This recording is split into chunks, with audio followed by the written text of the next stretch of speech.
What's up, guys? I am here in Austin, Texas, attending South by Southwest for the very first time, and last night I was able to attend the world premiere of The Accountant 2. Now, the first film is actually a review that I did way back in the beginning of my channel. It's one of my first reviews, and it's a movie that I enjoyed quite a bit. I really wanted a sequel. They very obviously set things up for a sequel, and strangely, it's taken like 8 years to get The Accountant 2 off the ground, and it's going to be released wide in theaters on April 25th. And so while that first film is uncovering the mystery and learning about these characters, this second film is much more of a team-up movie between Ben Affleck and his character's brother, who is played by Jon Bernthal, and it's much more of like a revenge mystery. There's an inciting incident at the beginning of the film that sets them on this path where they have to work together and figure out the culprit, what exactly is going on.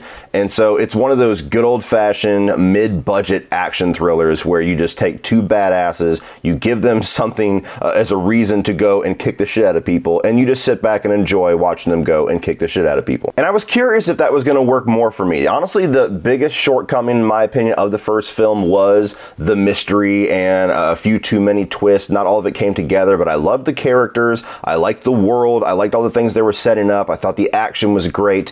And this one, I didn't even watch the trailer, but my hope was that getting Ben Affleck and Jon Bernthal together for at least the majority of the runtime, when we had to wait the entire runtime of the first film, was going to seriously benefit the enjoyment factor of this sequel. And if you want to up the enjoyment factor of your meal prepping and wellness goals, check out the sponsor of today's video, Factor. It's a new year, which means just like everybody else, I have a new set of wellness goals. But if you're anything like me, the hardest part of sticking to those wellness goals is sticking to a good diet, because doing what I do every single day and working from home, it is so much easier to rely on takeout for most of my meals. Well, Factor makes meeting your nutrition goals easier than ever with chef-curated meals that are ready in just 2 minutes. Strive towards your summer wellness goals with options like Keto, Calorie Smart, and Protein Plus. Factor's ready-to-eat meal delivery takes the stress out of meal planning and sets you up for success. Skip the grocery store, the prep, and especially the cleanup, and enjoy delicious dietitian-approved and chef-created meals that are all delivered right to your door. And with over 35 different meals, there's a variety of weekly options that will never allow you to fall victim to food fatigue. Plus, you can round out your meal and replenish your snack supply with over 55 different add-ons such as apple cinnamon pancakes or fruit smoothies. So if you're ready for life to be easier while you take a giant bite out of your goals, head to factor75.com or click the link below and use code 50CodyLeach to get 50% off plus free shipping on your first Factor box. That's code 50CodyLeach at factor75.com to get 50% off plus free shipping on your first Factor box. And thank you so much to Factor for sponsoring today's video. And starting off with the positives for The Accountant 2, my initial instinct was absolutely correct. Having Ben Affleck and Jon Bernthal on screen together for the majority of the runtime, I think made this a more enjoyable film. Their chemistry is awesome. They have a lot of good natural banter back and forth, very much nailing that kind of sibling rivalry and that sibling clash angle that we really didn't get to experience much of in the first film. You have very different personalities between the two of them, where Ben Affleck, because of his character's disability, he's very literal and he's very direct in a very humorous way. And then you have Jon Bernthal that, as you can expect, is a lot more loose of a cannon. He's somebody that wants to have a lot more fun. He's somebody that actually enjoys beating the shit out of people. He's somebody that is pushing his brother back and forth, trying to get him to do certain things and pulling him away from certain things. Do you not miss me because of me, or is it your condition? I'm just me. Their dynamic all throughout the movie was an absolute blast, and I think that was the secret sauce to making this a really successful franchise. I can see this going on for at least 1 or 2 more movies and just absolutely being a fun ride for all of us because of those two and how good they work together. In a lot of ways, this is less of the action thriller mystery that it was in the first film, and it's much more of like a buddy team-up movie. It's not full-blown comedy, although the humor is ramped up significantly, and I'll get to that in a second, but it's much more a movie about really harnessing the dynamic between those two actors and those two characters. And for me, that made all the difference in the world, where I could find this to be a much more rewatchable film. And the whole theater in the Paramount Theater was just loving it the entire time. It was an absolute crowd pleaser. And one of the reasons why it was such a crowd pleaser and my theater was just erupting the entire movie is because they really did ramp up the humor significantly in this film. And that's something that if I would have read that on paper, I would have been concerned, because the first film had funny moments, but it was definitely taking itself seriously. And I would have worried if it was going to lose a little bit of that. And it doesn't. It's still a movie that definitely takes itself seriously. It's got a darker tone. It is violent. It is rated R. But the humor, the natural banter between Ben Affleck and Jon Bernthal especially, is just so natural. I don't even know if they just, from the inception, that was their idea to ramp that up, or they just naturally had all that come out on set, and so they kind of reworked the movie to really have that be the shining star, because there's just so many moments, so many great jokes, some that are introduced earlier on and paid off very well by the end of the film. There's a line dancing sequence that everybody was dying in my theater, laughing their asses off because of how funny it was, and the payoff with Jon Bernthal's reaction in that scene. So the humor was absolutely the biggest surprise for me. I walked into this expecting thrills, expecting maybe some ramped up action. I did not expect to walk out of this having laughed more than I have at most comedies over the last 10 years. I would also say that the story and the script is a lot tighter in this one. Like I said, one of my bigger issues with the first film is that I felt like the overall mystery was a little messy. It was a little scattershot. It didn't completely come together for me. And I definitely have a few issues with this one, but overall it's a much simpler story. There's somebody that is close to them that is killed in the first 5 minutes of the film. That is the inciting incident that sets them on this path trying to figure out who is behind this. And the more you learn about these very stock villains, the motivations that they are given to take them out are ones that you absolutely get behind, where you're like, oh, okay, yeah, these people suck. I want to see them get tortured, not just beat. I want to see them die slow. So please, let's do that.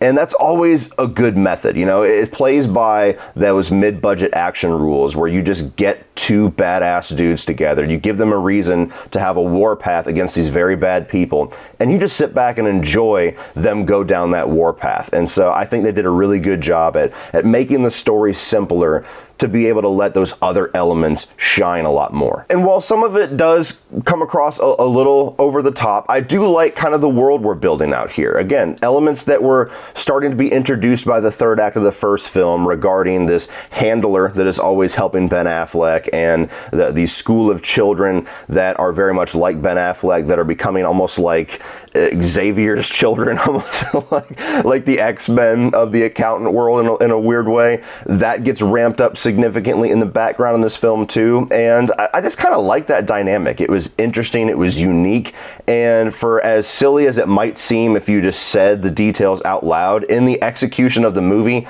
it actually works. So again, another interesting little element that makes the accountant movies just stand out a bit in the action genre. And finally, I thought the action was done really well. You get hand-to-hand combat. Of course, you get a lot of gunplay, especially in the third act of the film. And so the third act primarily is where most of your action lies in the movie, and it's a pretty big set piece. So if you're here for the bone crunching and the bullets flying, that side of the movie definitely delivers just like it did in the first film. As far as the mixed, I've got the character of Mary Beth Medina, who is somebody who carries over from the first film. She's the treasury agent that J.K. Simmons essentially has passed the torch to, and she's the one who is gathering the team essentially in this film. She's the one who tries to find Ben Affleck's character and set him on this path to help her solve this mystery.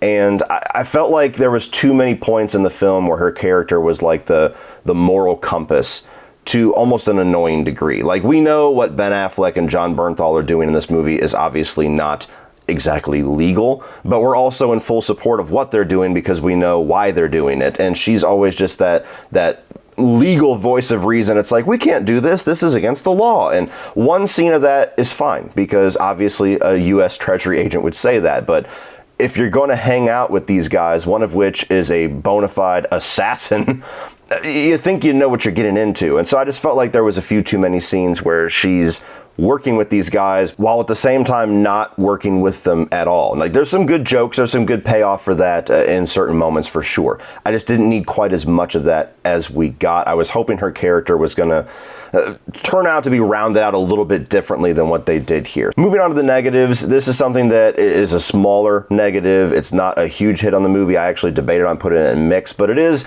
one of my first emotional reactions when the credits rolled, so I figured it did need to be here. And that's that I wish there was more action in the movie.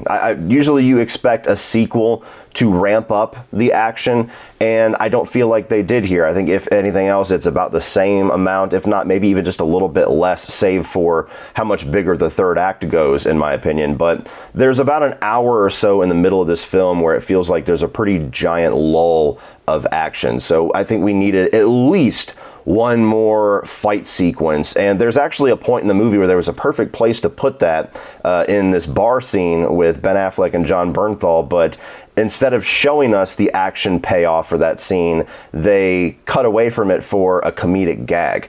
And you get a good laugh, but I don't feel like the laugh was worth not seeing what happened.